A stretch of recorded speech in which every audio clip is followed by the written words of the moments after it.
जी, अस्सलाम वालेकुम जी।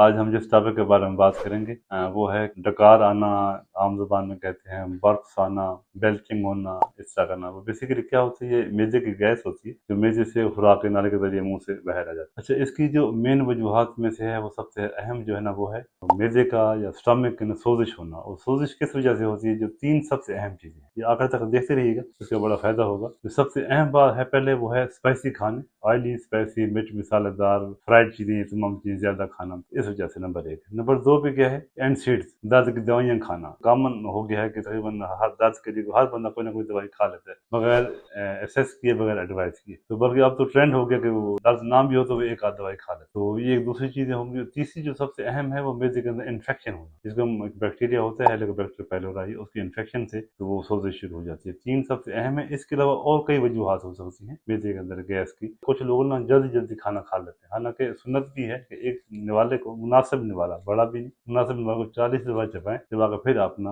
वो निगल लें या आप swallow कर लें। तो एक तो वो है कि जल्दी जल्दी खाना खाएं उस वजह से। दूसरा, खाना क्या टाइमिंग, खाने के साथ पानी का एक गैर मुतवाज़िन इस्तेमाल, ये तमाम चीज़ें भी गैस बनने की वजूहात बनती है। और तीसरा जो है ना, और कुछ चीज़ें और ऐसी हैं जिसमें कुछ लोग ना हवा निगलते हैं, उसे एरोफेजिया कहते हैं।